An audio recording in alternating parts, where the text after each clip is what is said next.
विश्वास और इमारतें, इस शीर्षक के अंतर्गत हम पढ़ रहे हैं।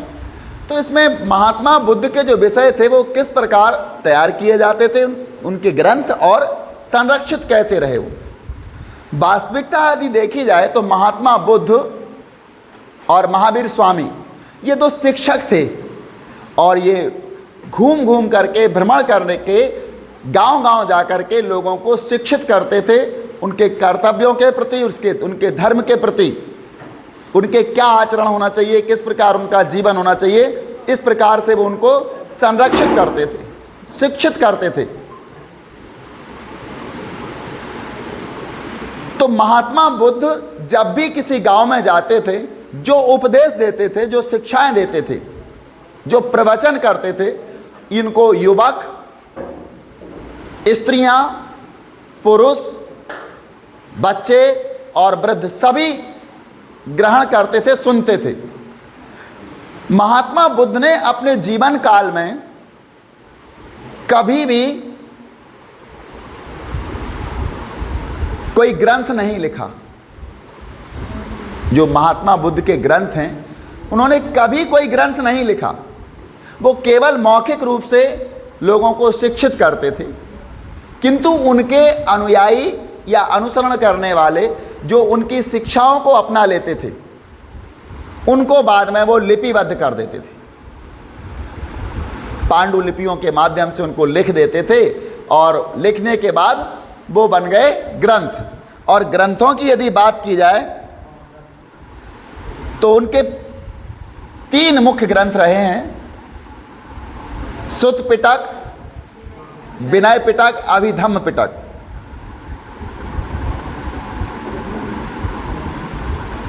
महात्मा बुद्ध के किसी भी संभाषण को, जो उन्होंने प्रवचन के दौरान भाषण दिया है, उसको उनके जीवन काल में कभी लिखा नहीं गया। जब तक वो जीवित रहे उसको लिखा नहीं गया। उनकी मृत्यु के बाद 5वीं 4वीं सदी यानी वैशाली, उनकी मृत्यु हुई थी 5वीं और 4वीं सदी के ईसा पूर्व में। उनके शिष्यों ने ज्येष्ठों या ज़्यादा वरिष्ठ श्रमणों की एक सभा वैशाली में बुलाई थी।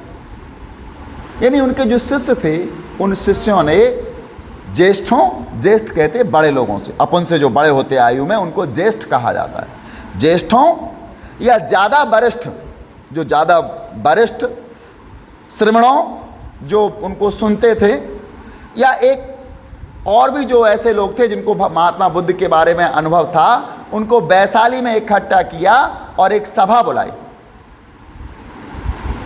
सभा बुलाने के बाद उनकी शिक्षाओं का संकलन किया गया, उनकी शिक्षाओं को इकट्ठा किया गया कि आपको क्या शिक्षा दी, पूछा जाता था, आपको क्या शिक्षा दी।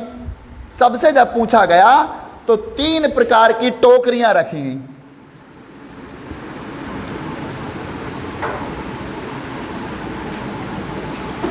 ये 3 प्रकार की टोकरियां रखी गई, और इन 3 टोकरियों को रखने के बाद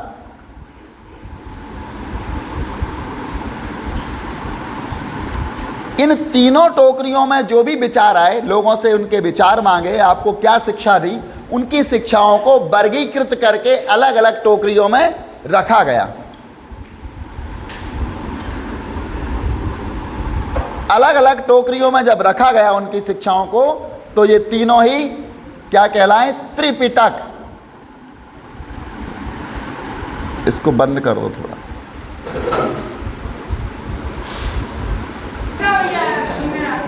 तो महात्मा बुद्ध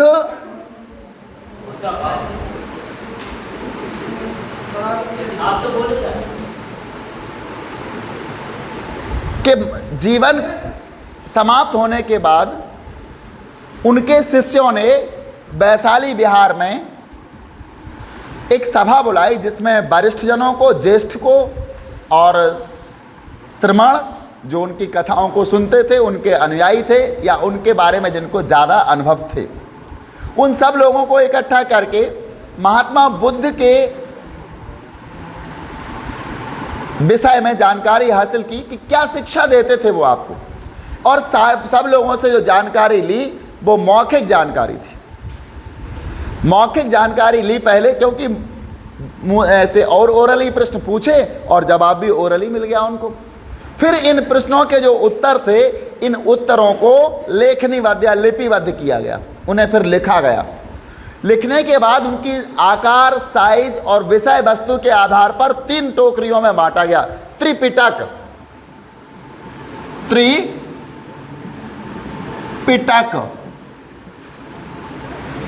अर्थात ग्रंथों की 3 टोकरियां। ये टोकरियों में उनको आकार और साइज के हिसाब से डाला गया। ये ग्रंथों को रखने के लिए 3 टोकरियां रखी गई थी, जिनमें लोगों के द्वारा जो उत्तर मिले थे, उन उत्तरों को पहले मौखिक रूप से लिया गया, बाद में उनको लिपिबद्ध करके इनके आधार पर रखा गया। पहले का नाम है विनय पिटक। विनय पिटक। इसमें संघ या बौद्ध मठों में रहने वाले जो भी महात्मा बुद्ध के प्राण त्यागने के पश्चात मठ बनाए गए थे, संघ बनाए गए थे, जहां पर महात्मा बुद्ध की शिक्षाओं के बारे में बातचीत की जाती थी। उनके जो अनुयायी और शिष्य थे, तो उनके शिष्यों के आपस में वार्तालाप जो होते थे, वो संघ में या मठों में होते थे, वो वहीं रहते थे। तो मठ में रहने वाले जो उनके अनुयायी थे, जो शिष्य थे, उनके लिए नियम बनाए गए। संघ और मठों में रहने वाले लोगों के लिए नियम बनाए गए, कितने बजे जागना है, कितने बजे सोना है, क्या आपको करना है, कैसे रहना है, किस प्रकार के वस्त्र धारण करने हैं, सब कुछ ये नियम बनाए गए। और जिस टोकरी में ये नियम रखे गए या नियमों से संबंधित बातें जिस टोकरी में रखी गई, उसका नाम हुआ विनय पिटक, विनय वाली टोकरी।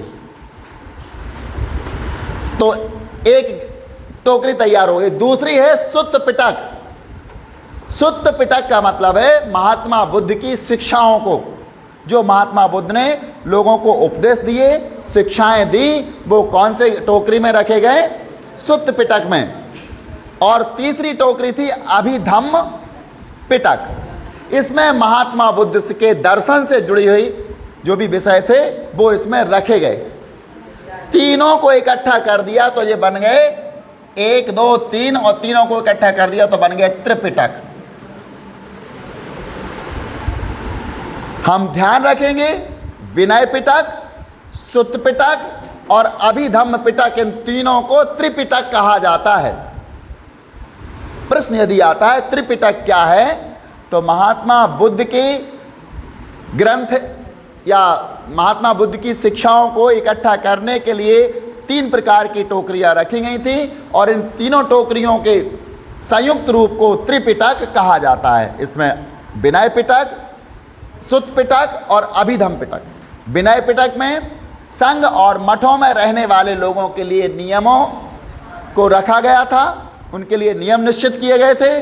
सुत्त पिटक में महात्मा बुद्ध की शिक्षाओं को रखा गया था, और अभिधम्म पिटक में महात्मा बुद्ध के दर्शन को रखा गया था। ये यानी बौद्ध धर्म के प्रमुख ग्रंथों की श्रेणी में आते हैं। इसके बाद 2 ग्रंथ और हैं, दीपवंश और महावंश। जब बौद्ध धर्म भारत से बाहर श्रीलंका में फैला, हमारा जो बौद्ध धर्म था पहले भारत में था, इसके बाद कहाँ पहुँचा? श्रीलंका में। जैसे ही ये श्रीलंका में पहुँचा, तो श्रीलंका में पहुँचने के बाद भारत एक द्वीप बन जाता। उसके लिए भारत को जम्बू द्वीप कहा जाता है। जम्बू द्वीप। भारत को आर्यावर्त कहा जाता है। जम्बू द्वीप यहां इसलिए कहा जाता है, ये जामू जो फल होता है, जामू का फल बारिश के सीजन में जो आता है, तो जामू के पेड़ों का ये द्वीप था। इस द्वीप पर, भारत रूपी द्वीप में या भारत के भूखंड पर जामू के ज़्यादा पेड़ पाए जाते थे, इसलिए इसको जम्बू द्वीप कहा गया। दूसरा नाम इसका आर्यावर्त। आर्यावर्त इसलिए पड़ा कि यह देश आर्यों का देश था, आर्यों की भूमि थी। आर्य का मतलब होता है श्रेष्ठ जाति। आर्य का मतलब होता है श्रेष्ठ जाति। तो ये श्रेष्ठ जातियों का देश रहा है, इसलिए इसको आर्यावर्त के नाम से भी संबोधित किया जाता है। तो महात्मा बुद्ध का धर्म जब भारत से श्रीलंका पहुंचा तो वहाँ 2 ग्रंथों की रचना की गई, और पहला था दीपवंश, अर्थात हमारा जो द्वीप है जम्बू द्वीप भारत, इसके श्रेष्ठता के बारे में बताया गया था। इस ग्रंथ में दीपवंश में द्वीप का इतिहास बताया गया, अर्थात हमारा भारत, हमारा जो द्वीप है वो कितना श्रेष्ठ है, किस प्रकार का द्वीप है, कैसे इसकी उत्पत्ति हुई, पूरा इतिहास इसमें बताया गया। इसके बाद दूसरा ग्रंथ है बौद्ध धर्म का महावंश, महावंश अर्थात महान इतिहास। इसमें बताया गया है कि भारत का इतिहास जो है वो कैसा है, महान इतिहास है।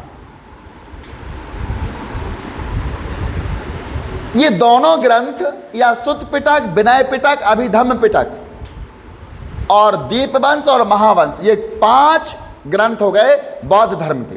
ये 5 ग्रंथ पाली भाषा में लिखे गए थे।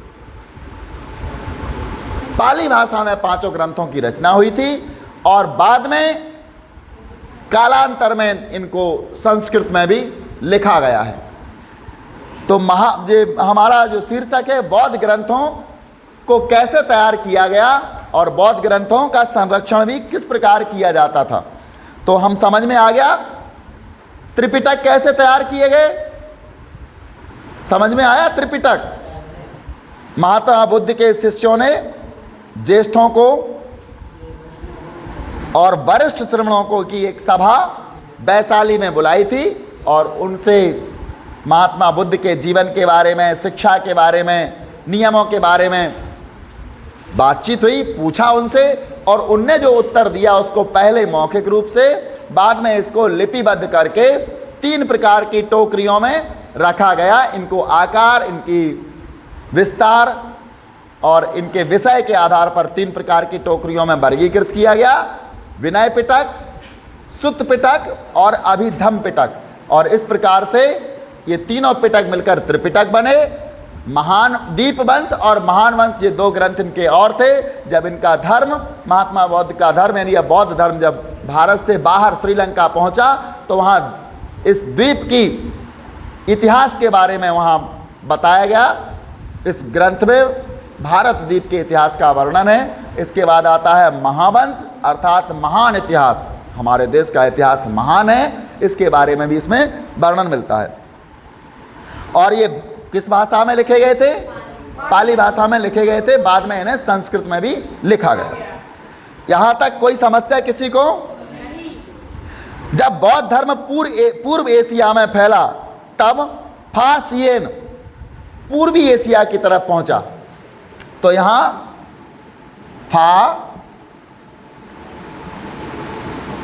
फासियन ये इस प्रकार से फासियन, ये पता है आपको, ये चीन से आए थे। और यहाँ हम आपको बताना चाहेंगे, हम फासियन ये कहाँ से आए थे? पूर्वी एशिया, पूर्वी एशिया से फासियन ये पूरा विश्व है और विश्व में ये एशिया है। ये जो महाद्वीप दिख रहा है ये एशिया महाद्वीप है। इसमें भारत, श्रीलंका, थाईलैंड और चीन और इसके बाद रूस, कजाकिस्तान, ईरान, सऊदी अरब, ये सब ये एशिया में यहाँ से यहाँ तक दिख रहे हैं। अब एशिया को 4 दिशाओं में यदि हम बांटते हैं तो एशिया का ऊपरी हिस्सा है उत्तरी एशिया, ऊपर का हिस्सा हो गया उत्तरी एशिया, यानी इसको अपन क्या कहेंगे? North Asia. एशिया का ये भाग हो गया कौन सा? पश्चिम, ये पश्चिमी एशिया। एशिया का नीचे वाला भाग उत्तर ऊपर है तो नीचे स्वाभाविक है कि दक्षिण होगा, तो इसको दक्षिणी एशिया कहा जाता है, जिसमें भारत, पाकिस्तान, म्यांमार और ये चीन भी इसमें आ जाता है, कुछ चीन का हिस्सा आता है, अफगानिस्तान, ये सब आते हैं दक्षिणी एशिया में, नेपाल, ये सब दक्षिणी एशिया में। इनका एक संगठन भी बनाया गया, दक्षिणी एशिया के जो देश है इनके संगठन को दक्षेस कहा जाता है। SAARC, SAARC, SAARC, S south, AA इसमें है Asian association for regional cooperation, SAARC यानी दक्षिण एशियाई सहयोग संगठन। तो इसको दक्षिण एशिया के ये देशों का, तो यहाँ दक्षिण एशिया हो जाता है, यहाँ उत्तर एशिया है, यहाँ पश्चिम है, तो ये पूर्वी एशिया। तो यहाँ चीन को और ये इन देशों को अपन क्या मानते हैं, पूर्वी एशिया, जिसमें चीन का कुछ हिस्सा शामिल है और ये कोरिया वगैरह ये सब, जापान, यहाँ से दक्षिण एशिया के हिस्सा हैं, ताइवान, ये दक्षिण एशिया के हिस्से हो जाते हैं। तो दक्षिण एशिया से फासियन, दक्षिण एशिया से कौन आता है हमारे यहाँ, फासियन। पूर्वी एशिया से फासियन यानी कि चीन से यहाँ भारत आया था। और स्वयं त्सांग ये भी पूर्वी एशिया से आया था हमारे यहाँ दक्षिण एशिया में। फासियन और स्वयं त्सांग ये दोनों यात्री यहाँ आए थे, तीर्थ यात्री थे।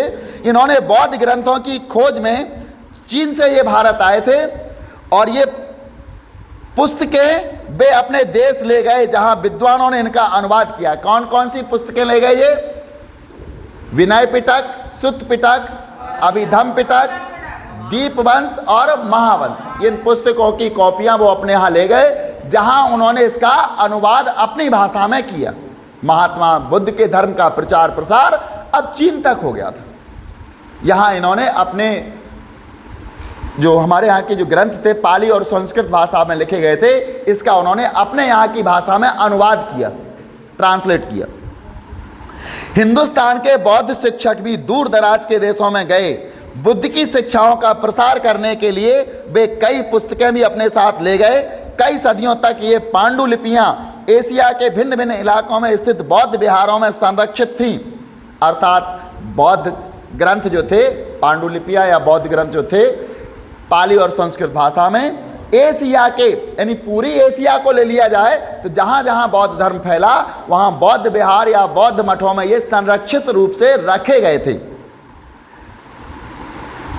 पाली, संस्कृत, चीनी और तिब्बती भाषाओं में लिखे इन ग्रंथों से आधुनिक अनुवाद तैयार किए गए और इससे फिर आधुनिक अनुवाद भी तैयार किए गए। यानी कि ये ग्रंथ सबसे पहले पाली भाषा में, फिर संस्कृत भाषा में, जब फासियन और त्सांग यहाँ से ले जाता है इन ग्रंथों को तो चीनी भाषा में, और तिब्बती, भारत और चीन के बीच में एक स्थान है जिसको तिब्बत है, तो तिब्बती भाषा में भी इनका अनुवाद किया गया। तो 4 भाषाओं में ये सभी ग्रंथ अनुवादित हुए। तो यहाँ हमको ये देखना है महात्मा बुद्ध के ग्रंथों को कैसे लिखा गया और संरक्षित कैसे रखा गया। लिखने का तरीका हमने बता ही दिया था, कैसे बनाए गए ये ग्रंथ। इसके बाद इनको संरक्षित विभिन्न प्रकार के बौद्ध विहारों में इनको संरक्षित रखा गया, विभिन्न भाषाओं में इनका अनुवाद करके, यानी 4 भाषाओं में, पाली, संस्कृत, चीनी और तिब्बती भाषाओं में एशिया के विभिन्न बौद्ध विहारों में इन ग्रंथों को संरक्षित रूप से रखा गया।